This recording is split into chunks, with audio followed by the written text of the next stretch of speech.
Do you know who this is? Of course not. It's my uncle. And do you know who this is? Neither do I. I work for the Human Resources Department at a local engineering firm. I also just applied for another job at a far more prestigious agency. In that interview, I was pretty confident I'd get the job. I knew exactly how this process worked since I'm usually on the other side of the table interviewing candidates just like myself at my current firm. The interviewers told me that I and one other individual were the strongest candidates. I'm pretty sure I'll beat him out. Not only because I killed the interview, but because I also have my ways. Every night before I sleep, I try to read a few pages from the biography of the Prophet Muhammad, peace be upon him. I've always found his life fascinating. In fact, before I got busy with work, I used to attend weekly classes about his life and used to feel like it was as if he was in front of me teaching me how to live. Even if Fatima, the daughter of Muhammad, stole, I would punish her. Fear Allah and do justice amongst your children. 7 people will be shaded by Allah, the first of them, a just ruler.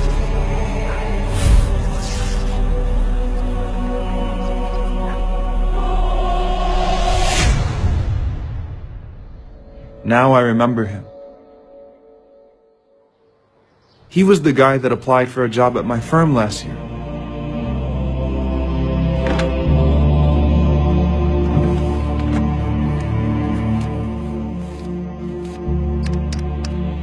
I knew he was qualified. I knew I should have picked him. But I overlooked him and instead chose one of my friends from high school. Come to think about it, I interviewed them both the same day.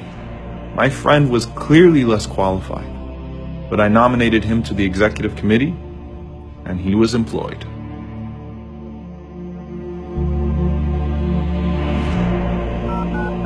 This number is no longer in service.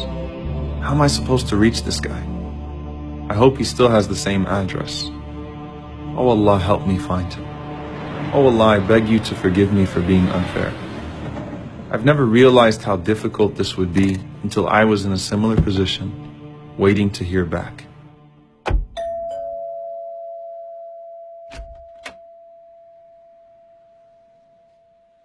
He didn't remember me at first, but eventually I refreshed his memory. I begged for his forgiveness and told him that the job was once again vacant, and if he reapplied, I would be sure to nominate him to the committee with the highest of recommendations.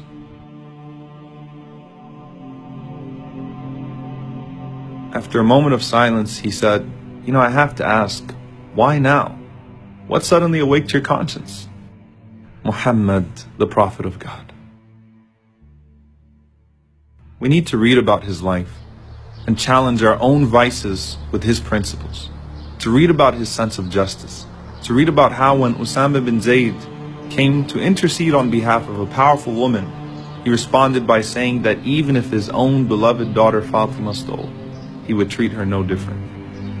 We have to read about his call to establish justice, be it against our own family members and even against ourselves at times. His call to uphold justice and equality for all of the children of Adam. All of you are from Adam, and Adam was from dirt. There is no difference between one who is white and one who is black, except in piety. As for that new job that I had applied for that I was sure I would get because I had my ways, particularly my uncle being the manager of that company, who already guaranteed me the job, he told me to meet him at Asr prayer that day.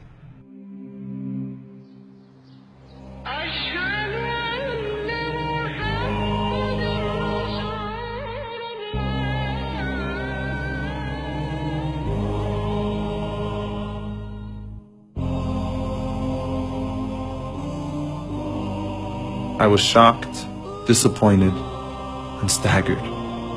He chose the other candidate because he said he was more qualified.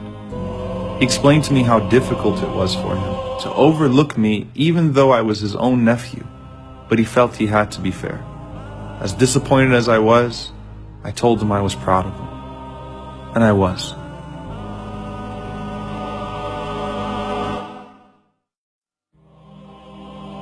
Our Prophet taught us that everyone should have their rights.